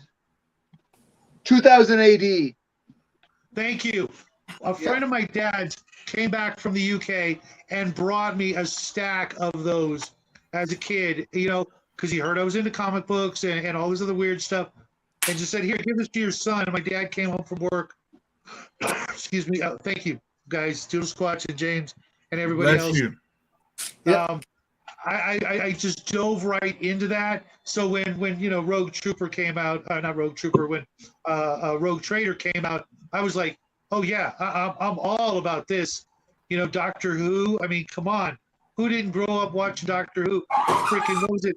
Was it Sunday morning or Saturday morning on Mine PBS? was at like 9 o'clock at night. I certainly like old Doctor Who for the kind of Hammer horror kind of vibe. I'm not so keen on new Doctor Who. It's kind of, not gonna have a big struggle session over it, but I just don't feel like it's aimed at me. You know what I mean? The first different audience. When they brought it back in the first season with that guy who played Doctor Who, the doctor for that one season, when it was the brand new, when they brought it right back, he was good. Yeah. He was good. What is old Doctor Who? Because it goes back like 70 years. I really love the audio plays, actually. They still do audio dramas, and they're much more enjoyable than the show, I think. DM James is a big old school Doctor Who fan. Well, Tom Baker still does. I don't know what they mean. Tom Baker still does those audio dramas, actually. So you're talking Tom Baker, because there were like 3 other Doctor Who's before him, and that's what I'm asking. They get back the old. I hate to be the bad guy, but my favorite is and always will be David Tennant. I love Tom Baker, but Tennant for me was just like the what I always pictured him, being his personality and everything. He had like so much of a mix of all of the actors he clearly watched and loved it growing up as a kid. Who couldn't, I don't think there are really any shabby doctors. I just think there are shabby Doctor Who stories. You know what I mean? I wasn't a big fan sometimes of they McCoy. don't work so great. I wasn't a big fan of McCoy, but I loved Ace, so you can't have one without the other. And I could watch any one of them and be happy up until David Tennant and what they did with that storyline and Rose. I was just like, I'm done. I mean, I quite enjoy things where the effects are a bit wobbly, because I feel like it kind of invites you to get into the story a bit more. Like, it kind of makes you suspend your disbelief a little bit more sometimes. Like, if it's not perfectly sophisticated CGI, and half of those people are like out of work Shakespearean actors or whatever, so they do their best, But there are some amazing Doctor Who episodes that are like life-changing sci-fi, and then there are ones that are just stinkers where like I think they had like $40 left in the budget and they were like, all right, let's those I early want Doctor my Who's. Who's. Doctor together. Who, like Wait, I wait. like my sci-fi, like I like my role-playing games, serialized. I want my sci-fi, I want my role-playing games serialized. One-shots suck. So you like cliffhangers. You like the I want cliffhanger. cliffhangers. I want character development. I want Mhm. characters to grow and change. I want equipment to change. I want Doctor Who to lose. I want the Doctor to lose his sonic screwdriver and have to go without. See, Doctor Who before the current iteration had serials, 10 episodes, 15 Now episodes it's like with a really beginning, long middle, and story. end. They don't have that They anymore. have like these long story arcs or like one-offs now. Like it's One-offs, kinda either they go one-offs. over like I'm gonna every go- episode or One like shots none. suck. You know what I'm talking to. Well, Take your no, one shot and stick them. I'm going to say this much. I know. I That's how like you one really shots feel, for Bo. people to learn the game, but I want I one agree. shots that connect with each other if you can play the game more than one time. Yeah, I want to feel I agree with connected. Mar When Hoffman. I play a role-playing game, I want my party, I want my players, not characters, I want my players to develop a connection. I want their characters to develop a connection because that's what role-playing is. Role-playing is not just immersion, but it's humanity. If I wanted a one-shot, I would play a computer. I'd play Skyrim. I'd love to comment, but sadly I'm the little match girl of the RPG world. I'm always outside watching you enjoy your banquet. You're welcome In to the our cold? Friday night game. Yeah, I was want in, thinking man. more. I want to play a game with one of you freaks, like sometime. I get up You're so Friday- early, like I'm basically on American time anyway. Like I get up at dawn, man. Friday night, But- best game in town, man. Friday I want night? in. Well, You know? are you on Discord? Yeah, Oh hell yeah, he Yeah. is. Okay, with all the other feds. I want I'll Doctor Who to leave London. I got to address something James said here a minute ago. I despise Doctor Who fans that are younger than me. Freaking James, you realize I'm like 4 years older than you, and that pretty much includes or excludes everybody we know in the whole Is it? freaking Wait, world. DM James, How old are you, DM James, DM I would James? love Aren't you to like- tell. Are you like 50? I would He's love to tell 52. DM James how uncool only it a was couple to years like older than Doctor I Who in the 90s. Like how there was no show, how it was just weirdos furtively buying books, buying the new adventures in brown paper bags, and then running home on the train. You know, it Well, wasn't you a can cool. tell- It you was can tell back considered in the pretty day. lame. It was You can tell- considered pretty lame. Back in the Well, day, Doctor yeah, Who, you could tell they spent tens of dollars on the sets. I remember when the it was good. last iteration of the Doctor when they had that girl with the big old tracts of land to try to get the young guys to watch it. They're very, Yeah, very they always last. they always hung a bit of fluff off the world's most asexual character. It's pretty hilarious. But Well, I'm going to say you know, that it's much like is, you know, he's we just talk about he's just a kind grandfather, and that's how he should have stayed, I think, honestly. But I like what if James the other said. characters, No. Okay, David so if the other Rose. characters, if the other characters have romances, I don't care. But like the Doctor Who getting his leg over, it just bothers me. I like what DM James says, where Doctor Who needs to leave London at least once or twice. I mean, you know, the age gap relationships are quite controversial these days. Think about going out with someone who's like 1,000 years old. There's no way to. All right. you know what? You know. I'm okay with that. You know, if you know you're an adult, you get to pick on who you want to be with. 1,000-year-old who mysteriously changes his body every time he has an accident. You know what though? It's he's spicing things up. It's like we all know that chick where she's like, I've just met a guy, and you're like, so tell me about him. She's like, well, he lives in a phone booth, and you're like, oh, really? Well, no. I think I agree with you about the whole Doctor Who aspect. I really do. We talked about this. I mean, everything that you described with Doctor Who, I don't disagree with. But it's It's not the fact he's 1,000 years old, but I think it's more interesting for him is because then he can just swap out his companion left and right without feeling guilty. Welcome to the show. Yeah, don't get attached.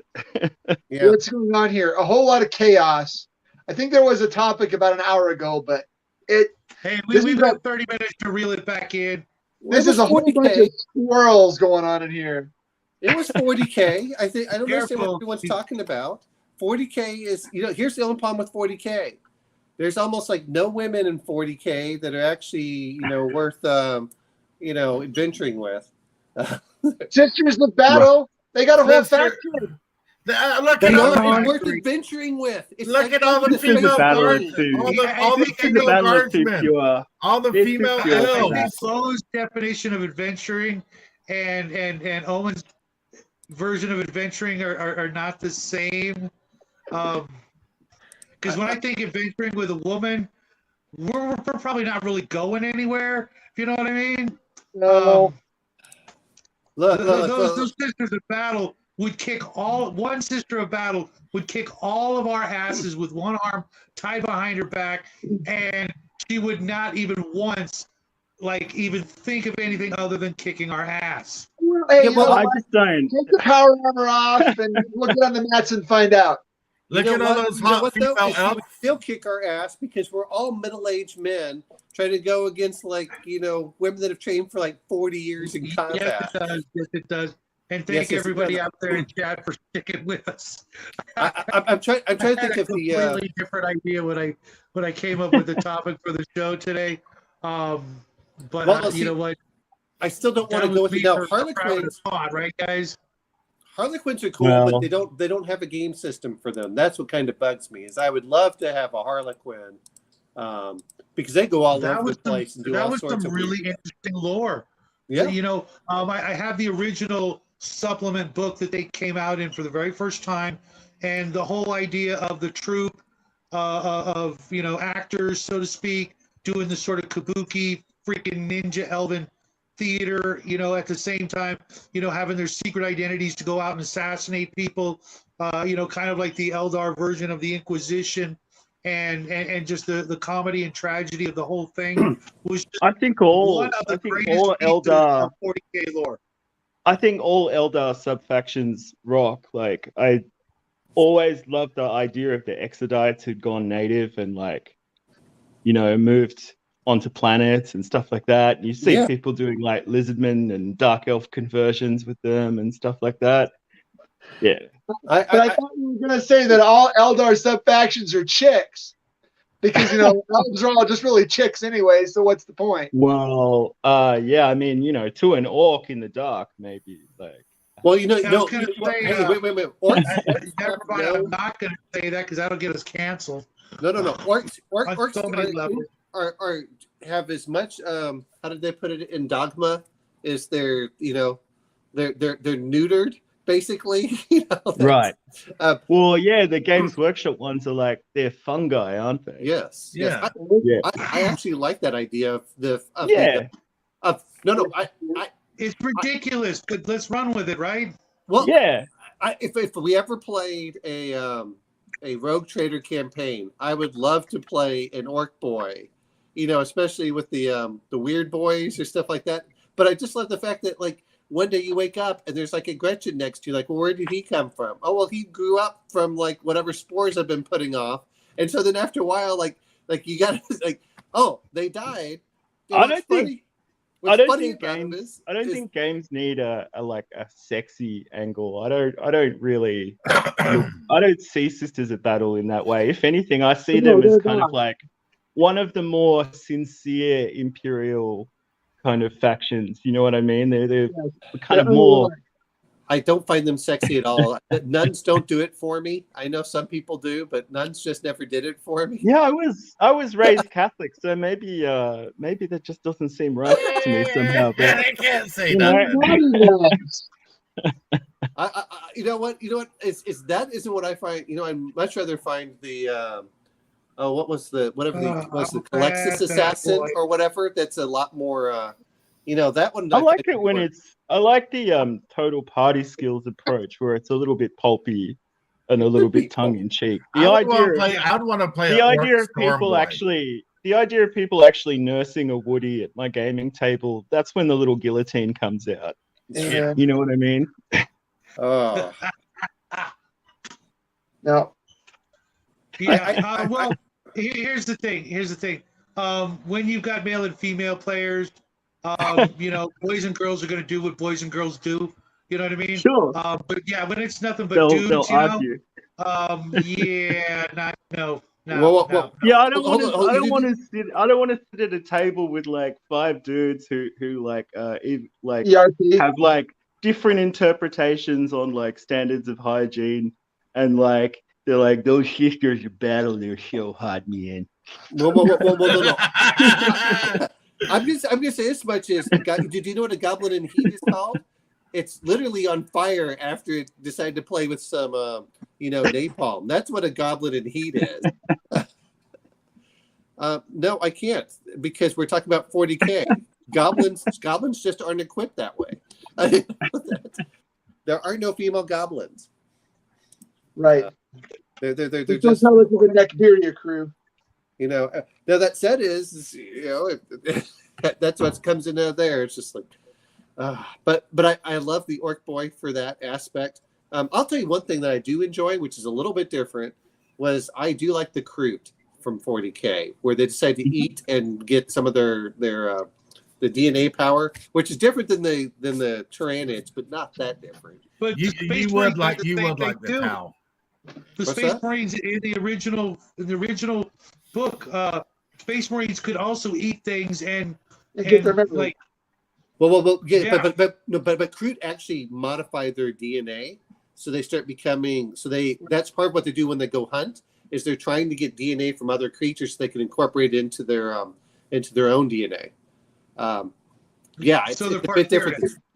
Tyranids. Not quite like the Tyranids. Tyranids kind of like, they break you down, turn you into a mush, and then they build you back up from the mush. And like, okay. So they vomit up on you, and then yeah, I don't even want to think about it. Yeah. The last time I was attempting to get into 40K, like Necrons were a new faction, so there's so much that's happened between. So much has happened between then and now. Like I'm just like astonished at how many different Tyranids are like armies there are kind of now. old and cheese. I'm not a big fan of the Tyranids. I've loved the Tyranids from the very beginning. The problem that I have with it is that I loved the Tyranids. I love the whole idea of it. I think Gene Stealer cults is the patrician choice because they're like creepy as.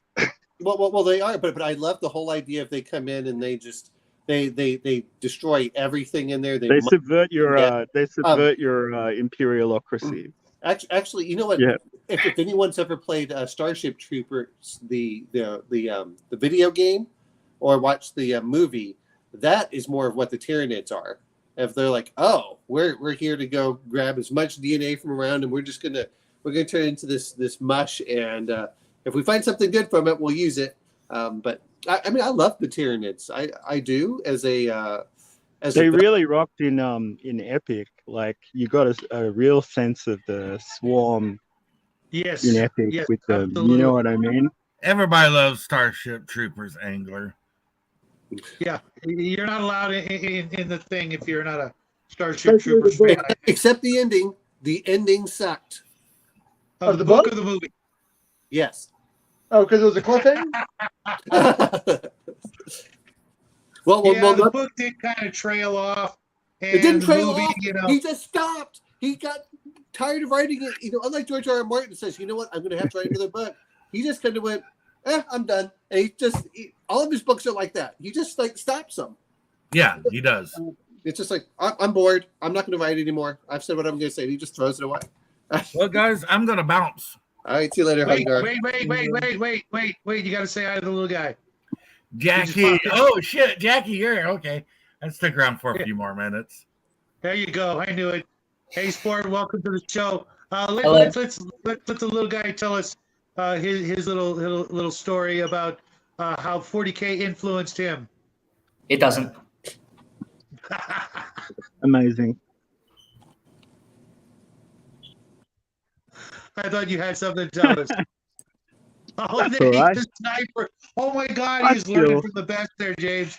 Yeah. Oh my God, Yeah. he's stealing your stick, man. Well, In I for a always joke worry. and then out. I always worry that Who because was of that the man? sort of second delay that I kind of hog things. So I always try and spend a short amount of time on. But he is very dry. That lad. Yes, he is. He's I don't know where he gets it from.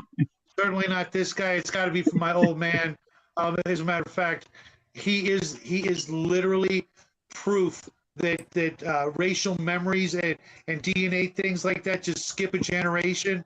I swear to God, I wish he was around just so he could meet Jackie and go, oh, okay, that's what I would be like if I was born in this, this century, so to speak. I swear to God.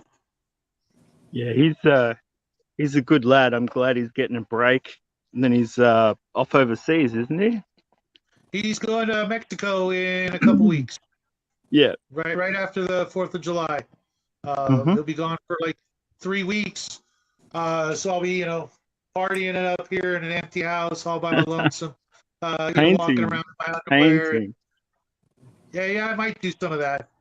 Like I my got a painting. garage that needs tending to. My painting is not so great at the moment, but it's just making me more determined in a weird way. Like, whereas before I'd go, oh, I'm sick of this. Whereas now I'm like, no, I can fix this next time round. I think I know what happened. You know what I mean? I'm getting there. Sorry, John. I'm getting there. Sorry. Yeah, it may just says, I looked up, both Jack and Hungar were here. I looked away to answer a message and both were gone. Geez, you can't turn away for a moment on this show. I appreciate that. You never know what you're going to get with this show. And here comes Hungar back for he is going to be on my live when he is there. Yes, he is. Sweet. We'll see you Monday. Yes. And we'll talk about meth again.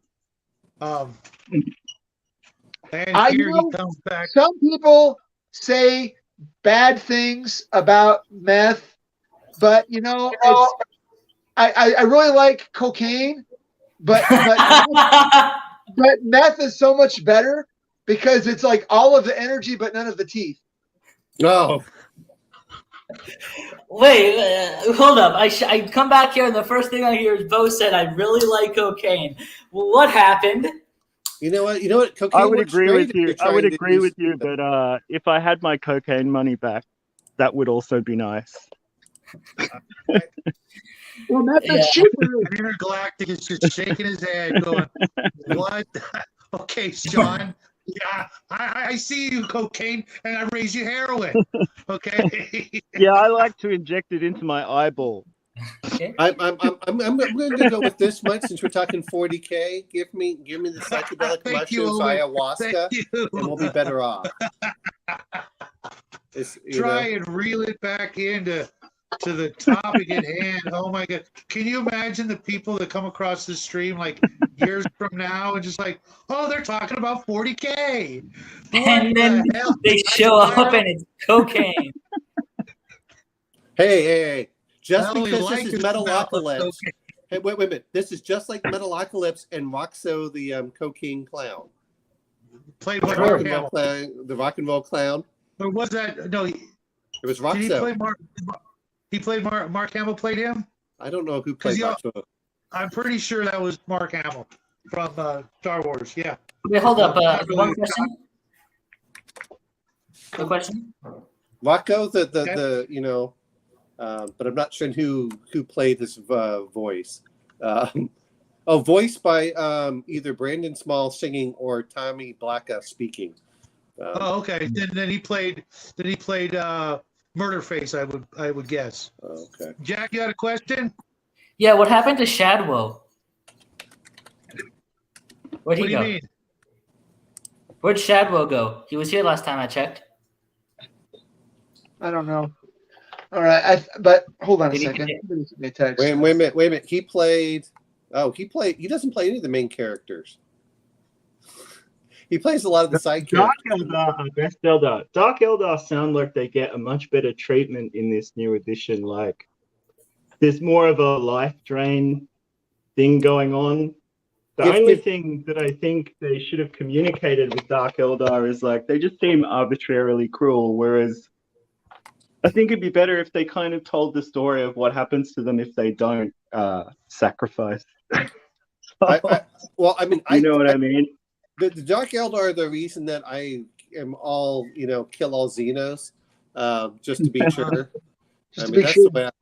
Train spotting was my college education. Okay. Oof. Oh, if you're being serious, man, get help. I mean, man, that's used smack. to know an Xmas for about 4 years, Mhm. but I'm a quitter. I think Mark Hamill's best role was the Joker. I don't know. I haven't liked Mark Hamill since he was on Twitter. He's But- very current thing, isn't he? Like he's very kind of he's a butthole is what how he he's is. supposed to, he's very how he's supposed to be, which is kind of Hey, where'd the frustrating. boy go? He just disappeared again. Oh my god. I don't know. I've got an emergency upstairs. Uh-oh. All right. We will See see you you later, soon, Bo. Bo. I'll tell you about it later on. I might have to shed some blood. I just got a text I can't ignore. It's fun when you get text All right. numbers from family upstairs. All right. Take care, Bo. Good luck. See ya. Don't do anything I wouldn't do. Yeah, Which leaves it pretty open. the narrow band. Anyone who knows me knows not to take me seriously, except when I talk D&D. I'm Don't going forget to the say this white. much is what are the other things that are great about it? Because I like the Eldar somewhat until you start finding out more about them, and you're like, well, they are somewhat inhuman. I don't know. I'm trying to think of as much as 40K influences certain things, I think that there are other things that influence it more. The great thing about 40K is it's just bunker gonzo nuts. And you can go anywhere from being completely tongue-in-cheek and humorous to deadly serious, depending on what type of game you want to play. You want to play Rogue Trader? You can go as crazy and nuts about it and like, all right, put the torpedoes in. Get the 2,000 guys Yeah, I mean, to start, trying to pull the torpedo into the ship. And in the meantime, we're gonna put it's this one of giant those- space cathedral on the top. It's one of those things where you could never really do like the science of 40K. Like it's a lot of impossible things coexisting at once, and that's part of the charm, right? Like some things are just so impractical that it's wonderful because it's just pure indulgence of the imagination. Like It was kind of, or I should say, it still is kind of like the great melting pot of science fiction. It really does let you do whatever you want, however you want. From small scale to grand scale, from 0 to hero, however you want to look at it, and you're never really doing it wrong unless you're doing it in a Games Workshop store. Oh, geez, yeah. Oh, very cool. 95 to go. Oh, wow, you got like 8, Sean. You got like 8 from there. But no, it was. Congrats, dude. I've been saying it, man. You should have a regular show on like cable TV or something. People would. I don't know why. You must have said like one key word and the algorithm just tagged you. But I'm going to bring this up. Which we're gonna have to get you on and help push you to that 1,000. Well, here's the thing: is it takes years and years. Unfortunately, like I look at some people and they're like, I was at 4,000 3 years ago, and now they're at 12,000. It just, or one of them, which was Roll for Combat, they were like under 1,000 until he released the OGL. Once he did that, now he's got a lot more. It just takes time. They'll get there. And Hey, Grandma, and Sean just in does a good time job. to catch the last 11 minutes of the show. So I'm going to bring this up. Did anyone like the? If anyone remembers playing the Companion, do you all remember the horrible robot rules that they had in there? Oh yeah. Anyone like It those? was the red book. It was the red book. It was the red book, Yeah. right? Yeah. Yeah. I still have it. Yeah, it was pretty. What the f? I had Warhammer. I had the hardback Siege book. I will tell you this much: is we all know that you have to paint everything red to make it go faster. That's the one thing that comes over from 40K. Is if you really want to, I hate saying this, if you want to play Gonzo, just have a group of characters play freebooter orcs and just go all out. It's like, okay, you blew off the limb, and they all just laugh at it. And Yep. Get some of those like plastic tricorns from like a single sprue of pirates or something, like stick them on there. Well, make a peg leg. Well, it's let's use teeth for money. Just pull some teeth out. Right. It was. Well, that's one reason why I thought Gorka Morka was a brilliant game. Yeah. The truck smashing game. Yeah. I think that's I did like the and I know it's effectively Car Wars, right? But right. It's Car Wars with guns and crazy orcs. That's the fun thing is when you play orcs, it's Mad Max with like lasers, Yeah. I did like the kind of Mad Max elements and the fact they brought in like a human tribe who'd kind of devolved and a mutant tribe as well, and it was good. I think that was the that I think is what has helped sometimes with 40K, though. People hate it. If you don't like a random faction, don't ever play orcs. Don't ever play psychers. Right. Right. That was my friend's thing. When we got the books, I'm like, oh, I am never playing orcs. And he's like, oh, I want to play them. All right. I'm like, cool. I'm playing Imperial Guard. I'm playing Space Marines. Playing some Eldar. But I will never play orcs in like anything when it comes to GW. It's my idea of orcs are either Arduin orcs, which you guys probably aren't familiar with, or the orcs from the movie, the Urukai. That's what I think of orcs. Those guys were scary. That's what I want my orcs to be, is terrifying on every freaking level. I quite enjoy like Warhammer Fantasy orcs and goblins. They were quite a chaotic kind of army that would attack each other as well as you. Fun to play against at any rate. But if anyone was looking for science fiction orcs, I would probably say look at Mantic Games, because they do those and they have a different aesthetic. They're a bit more like mercenary, and they have they're essentially their lore is more that they were a primitive alien species that humans started recruiting as mercenaries. Gasland build for a contest that he won second place, and this was my submission for Mad Eye Miniatures Gaslands contest, which we need to have Armstrong back on the show. I haven't seen him in going on 5 months now. He just disappeared. Yeah, last he was on, he was showing off some orc stuff that he was building, actually, like scratch building. Yeah, hopefully you can drop him a line. That author of Gaslands, I always felt like Gaslands like moved a bit slow, but I really liked his spaceships game, and he's doing a war game now that is basically a regiments type war game, like a rank and flank war game, but set in dungeons. So I don't know how that's going to work, but I'm very curious. That's funny, because I was having this discussion with someone a while ago. Why the king didn't just freaking send an army into every dungeon within his realm? Like, there's a dungeon, I'm gonna hire four nobodies to go in and clear it out. Hey, you high? No, I'm gonna send 400 dudes, crossbowmen, pikemen, just go in and just clear that out, and everything belongs to me.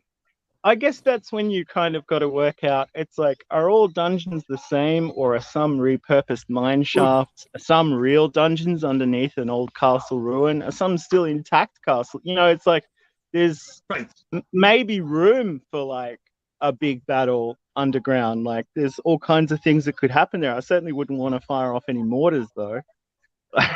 No, but I mean, think about it. How much fun would that be? Absolutely. And I've seen battle mats I've seen battle mats that are kind of perfect for it as well. You know, like it's One player intriguing. plays the evil wizard and his minions in the dungeon, and the other player plays an army of 100 soldiers going in. You know, and yeah, Yeah, sure, you're gonna take yeah. a lot of crap, casualties and You shit. Oh, make that a would be so much fun. maybe Dungeon make a few War, adjustments. copyrighted right Maybe here. make a few adjustments for like ranges and stuff like that. Like and you know, stalactites. Maybe add some hazards. You know. Colonel Kronk, abso-freaking-lutely. And if you have a dollar store or a pound store or something like that, you know, $1 for a car and some bits, you know, found on the floor somewhere, and you're in business. All the while, your king is allocating important manpower to a death trap dungeon. His enemies will invade and cause damage when they are distracted. There you go. The only war game proper that I think has represented this in any way is of Armies and Hordes, where you can send an adventuring party down a dungeon and they fight like separately, but and they might come back up with like a magic item or something, but it's very abstracted. It's not actually set underground. That's like, you know, quite interesting to see how that pans out. Yeah, I'm gonna have to work on that. That sounds like fun. Just as you know, a goofy, you know, side thing, because it just never made any sense. You know, why Well, you would just send in, you know, especially half a people dozen like, people. especially when you've got like dwarves and goblins fighting it out over a good seam of gold or something like that, or you know, like Ratman. You've got all these fantasy races that supposedly live underground. You know. So, I mean, if you look at it, is part of it is the dungeons at the very edge of the world, where it's just too much effort to send his armies over there. No, I get it. And like what Yeah, Major well, said, it's better to send in a half a dozen, you know, crazy adventurers and then tax them for 30%. But yeah, how do you know? They could just get the loot and just like skedaddle and go to the next county or the next kingdom and not say a word, you know? Well, the other part is, how do they know that they have all this money? And this is the one thing that gets me about D&D. Just a little bit side note is, if you're tough enough to go into high-level dungeons, the dungeon is your home? well, no. If you're high enough to go into these dungeons and beat the guy, then why would you be taxed at all? Because you can probably kick the king's ass. At this point, it's like, you know what? Here's what we're gonna do. We're gonna make a deal. You know, that's a good point there, Omen. Yeah. That's what people all seem to forget. Sorry, Well, they Highness, could just but do you can go this. toggle off. Yeah. But the other part that like I said, is if I was going to play a 40K, a sci-fi game, I think I would just have more fun of trying to do the crazy, you know, let me be an orc, let me be, you know, let's just go at it. No, a paladin and cleric still don't have to do anything for that, because they don't have to pay the king taxes at all. Their taxes are 0%. They have to pay the church, which is different. See, that's what happens. And being good does not mean I have to follow the king's law. I follow the God's law. Two different things. You're making me hungry, Owen. I guess we did finally arrive at the food discussion right at the very absolute last minute of the show. I want to thank everybody for coming out tonight. We had a whole bunch of great people, a whole bunch of great guests, a whole bunch of great comments in the chat from all you maniacs. Thank you guys so much for showing up tonight. I you know, this topic literally came to me in one of those rare, you know, moments of I don't know, madness and genius, somewhere where they meet in the middle, and this was an absolute blast. I am about to run on over to the Quantum Show with my good friend Nathan Allen and hang out, loyal to whom. And I will see you guys hopefully real soon, because you guys make life a whole lot more enjoyable. And I was sorry, Mike, you just got here at the very last second. This is a pirate channel stealing content. Yes, we are. We are going to steal from wherever we can get away with. Each and every one of you guys have a wonderful, blessed weekend, and I will see you guys real soon. God bless.